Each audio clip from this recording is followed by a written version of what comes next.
Trump कह रहे हैं कि बातचीत के लिए ईरान गिड़गिड़ा रहा है, जबकि ट्रंप ने ईरान से बात करने के लिए खुद अपने गुलाम पाकिस्तान को लगाया हुआ है।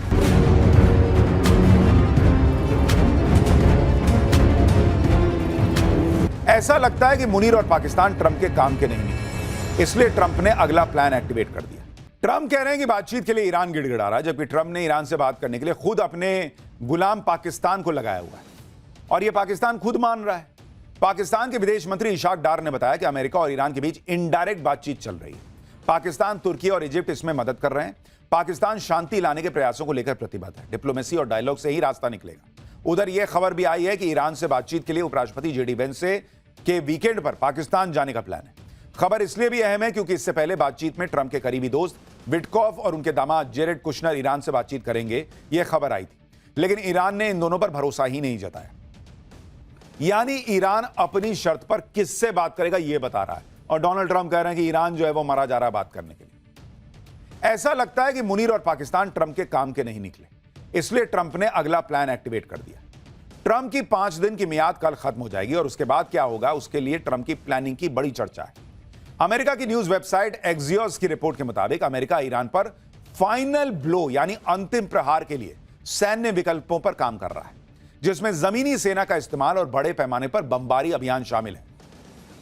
अमेरिकी सेना के अंतिम प्रहार के लिए 4 प्लान भी तैयार किए गए। दावा है कि ट्रंप किसी एक प्लान को चुन सकते हैं। पहले प्लान के मुताबिक ईरान में ग्राउंड ऑपरेशन के लिए अमेरिका खार्ग आइलैंड से शुरुआत कर सकता है। खार्ग के पास अतिरिक्त आर्मी और एयर डिफेंस सिस्टम को तैनात करना शुरू कर दिया गया है। दूसरे प्लान के मुताबिक लारक द्वीप पर अमेरिका हमला कर सकता है। यह एक ऐसा आइलैंड है जो हॉर्मूज पर नियंत्रण रखने में ईरान की मदद करता है। यहां पर ईरानी बंकर, वॉरशिप और रडार भी मौजूद हैं। यहीं से ईरानी हॉर्मूज पर होने वाली गतिविधियों पर नजर रखते हैं। तीसरा प्लान अबू मूसा के रणनीतिक द्वीप और 2 छोटे द्वीपों पर कब्जा करना। यह आइलैंड हॉर्मूज के पश्चिमी प्रवेश द्वार के पास है। इन पर ईरान का नियंत्रण है, लेकिन यूएई भी अपना दावा करता है। इस विवाद का फायदा अमेरिका उठा सकता है। अमेरिका का चौथा प्लान है हॉर्मूज के पूर्वी हिस्से में ईरानी तेल का निर्यात करने वाले जहाजों पर कब्जा। साथ ही अमेरिकी सेना की ईरान के अंदर जमीनी अभियान की भी योजना है, ताकि परमाणु संयंत्रों के अंदर दबे संवर्धित यूरेनियम को भी कब्जे में लिया जा सके। इसके अलावा चाबहार पोर्ट भी अमेरिका की लैंडिंग साइट हो सकता है, क्योंकि यह सेफ साइट है और इससे अमेरिका ईरान को चौंका सकता है। देखिए, चाबहार पोर्ट इसलिए भी हो सकता है क्योंकि अगर नरेंद्र मोदी से बात हुई है तो क्या चाबहार पोर्ट से अमेरिका घुसेगा, इसको लेकर भी जानकारी दी गई है, क्योंकि चाबहार में भारत ने निवेश किया हुआ है। तो तरह तरह की चर्चाएं अभी चल रही हैं, लेकिन इतना जरूर दिख रहा है कि बातचीत का रास्ता बंद होता दिख रहा है। उससे कोई बहुत रिजल्ट निकलता नहीं दिख रहा। अचानक कुछ हो जाए तो कह नहीं सकते, लेकिन अमेरिका अब फाइनल बड़े अटैक की तैयारी कर रहा है, जो हमने आपको पाठशाला में कल बताया था। सबसे ज्यादा चर्चा चल रही है कि अमेरिका खार्ग आइलैंड से ग्राउंड ऑपरेशन शुरू करेगा, क्योंकि खार्ग आइलैंड ईरान की लाइफलाइन है, सबसे इंपॉर्टेंट हिस्सा। यहीं से ईरान का 90% तेल एक्सपोर्ट होता है, जो कि जिससे ईरान चलता है। अगर अमेरिका इसे हथिया लेता है तो हॉर्मूज बहुत आसानी से खुलवाया जा सकता है, लेकिन खार्ग आइलैंड पर कब्जा बहुत कठिन काम है। जैसा हमने आपको कल बताया था कि अमेरिका ने खुद यहां के लैंडिंग साइट्स तबाह कर दिए। ऐसे में दुनिया के सबसे ताकतवर विमान भी उतारना अमेरिका के लिए बहुत कठिन है। अब ट्रंप पूरी तैयारी के साथ ईरान पर हमले की तैयारी कर रहे हैं। मीडिया रिपोर्ट्स के मुताबिक अमेरिका ने यूक्रेन को दी जाने वाली हथियार की सप्लाई का कुछ हिस्सा भी रोक दिया है।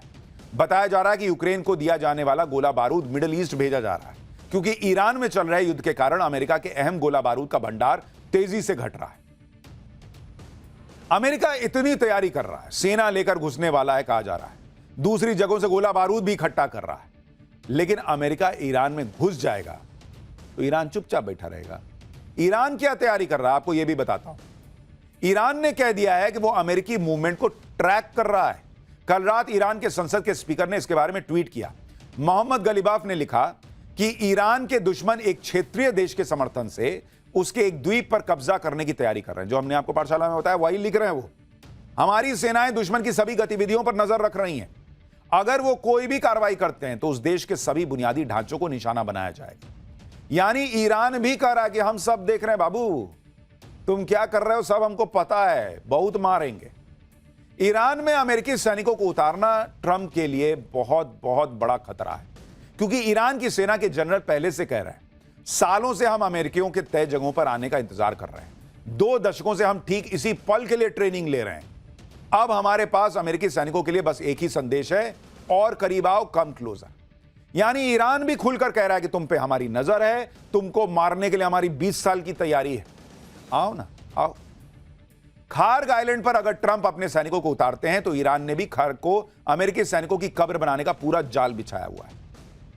ईरान ने खार्ग के पास स्मार्ट माइंस और एंटीशिप माइंस बिछा दिए। खार्ग आइलैंड पर आत्मघाती ड्रोन भी तैनात हैं। ये ड्रोन झुंड में हमला करने के लिए प्रोग्राम किए गए और यूएस नेवी के रडार को कंफ्यूज कर सकते हैं। खार्ग में बंकर्स के नीचे S-300 और S-400 तैनात हैं।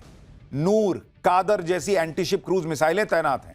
IRGC के स्नाइपर्स को ऊंची चोटियों पर तैनात किया गया है। इसके अलावा ईरान ने स्कॉर्चेड अर्थ रणनीति भी तैयार की है। द्वीप हाथ से निकलता देखकर यह रणनीति काम आएगी। इस रणनीति में हार होने पर हर उस चीज को नष्ट कर दिया जाता है जो दुश्मन के काम आ सकती है। अगर ऐसा हुआ तो तेल के कुओं और टर्मिनल को ईरान खुद उड़ा देगा और पूरा खार्ग आइलैंड आग के गोले में तब्दील हो जाएगा। यानी ईरान का हिसाब क्लियर है। एक तो वो अमेरिका को घुसने नहीं देगा, अमेरिका घुसा तो मारते मारते मरेगा, और अगर मरने की नौबत आ ही गई तो पूरा खार्ग आइलैंड तबाह कर देगा। एकदम फिल्मी कहानी है, बहुत फिल्म में नहीं होता है कि एकदम पूरा बम वम लगा हुआ है कि लास्ट में मरेंगे, एक बटन दबाए खत्म, सब फट गया। तो ईरान को हल्के में ना ले अमेरिका, और अब तक तो लेने की आदत पड़ जानी चाहिए थी। ईरान लगातार अपनी ताकत दिखा रहा है। ईरान ने अमेरिका और इजराइल के ठिकानों पर 82वीं बार हमला किया। ईरान ने जो वीडियो जारी किया उसमें बैलिस्टिक मिसाइलें आसमान में उड़ती नजर आ रही हैं। इसके साथ ही ईरान बता रहा है कि अगर अमेरिका ने ग्राउंड ऑपरेशन शुरू किया तो अंजाम क्या होगा। ईरान में दाखिल होंगे लेकिन वापस ताबूतों में लौटेंगे। ये ईरान दिखा रहा है कि देखो तुम्हारे सैनिक आएंगे, उसके बाद ताबूत में घुसा के उनको भेजेंगे। ईरान धमकी दे रहा है कि अगर उसके द्वीपों पर हमले किए जाते हैं तो पूरी दुनिया पर तेल संकट आ जाएगा, क्योंकि ईरान ने हॉर्मूज के बाद अब बाब अल मंडेब स्ट्रेट को बंद करने की धमकी दी है। बाब अल मंडेब स्ट्रेट यमन और अफ्रीका के देशों जिबूती और इरिट्रिया के बीच है। यह ग्लोबल शिपिंग, एनर्जी सप्लाई और खाद्य व्यापार के लिए महत्वपूर्ण प्रेशर पॉइंट है। और इसलिए मैं आपको कह रहा हूं, कई लोग पूछते हैं कि भाई युद्ध खत्म होगा क्या, युद्ध रुकेगा क्या?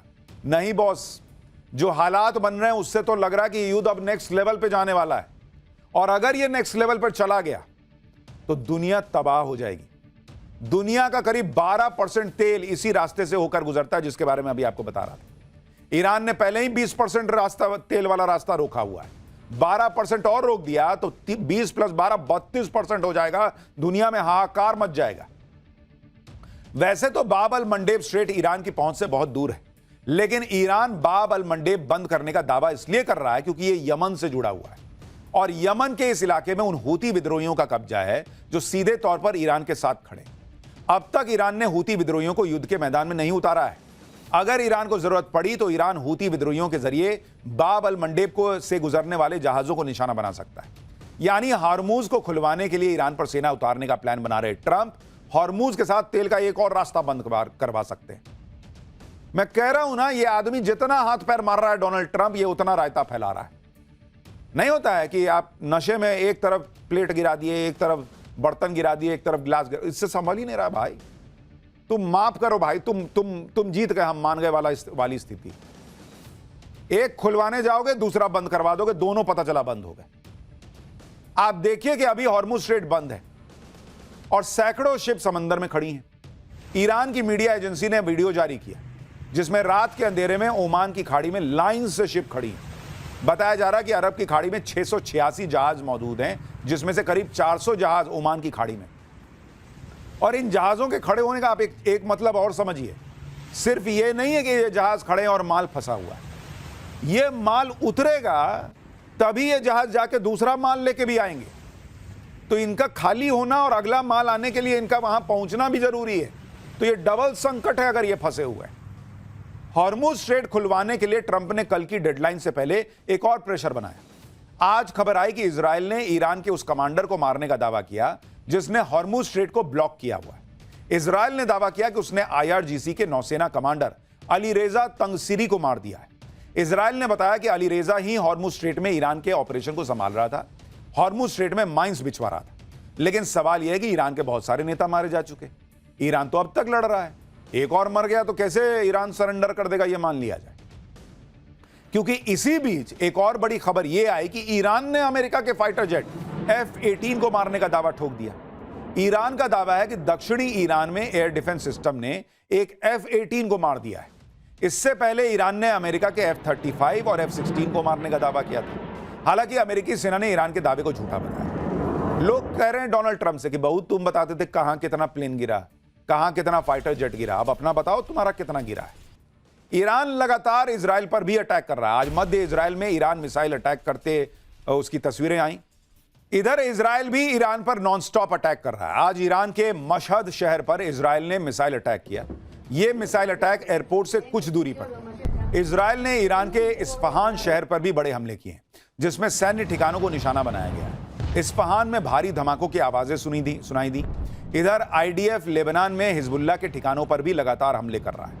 आईडीएफ ने दक्षिण लेबनान में हिजबुल्लाह के कमांड सेंटर और हथियार गोदाम को उड़ाने का वीडियो भी जारी किया। ये देखिए, आईडीएफ की गोलानी ब्रिगेड ने इस महीने शुरू हुए जमीनी अभियान में अब तक 200 से ज्यादा आतंकी ठिकानों को नष्ट किया है। अब बताइए, इस तरह की मारधाड़ के बीच अगर ट्रंप ईरान में सेना उतारेंगे तो क्या ही होगा?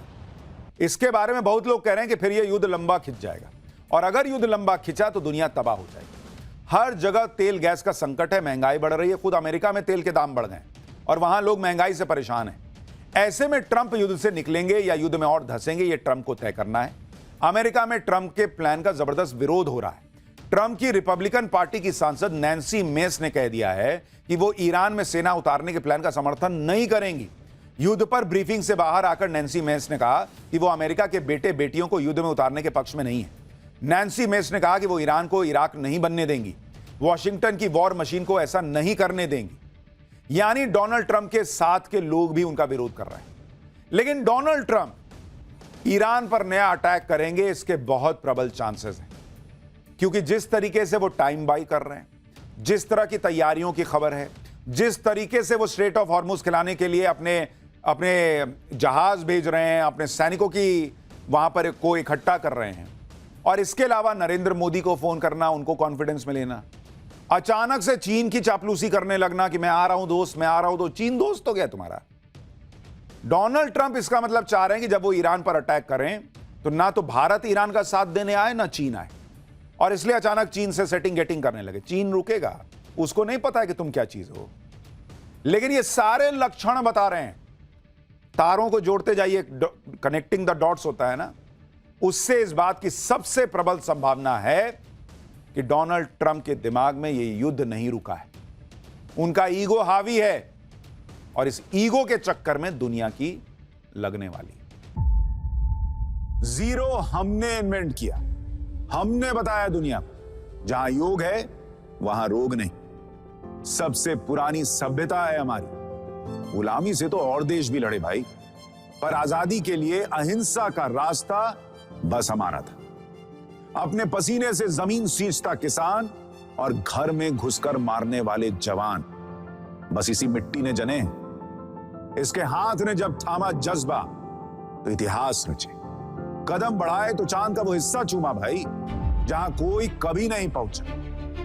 आज पूरी दुनिया में शान से लहरा रहा है तिरंगा, और इसके पीछे है गर्व से भरी अनगिनत कहानियां जो लिखी जा चुकी हैं और लिखी जा रही हैं, जिन्हें मैं सुनाऊंगा आपको राष्ट्रगर्व रोज शाम 6:25 पर।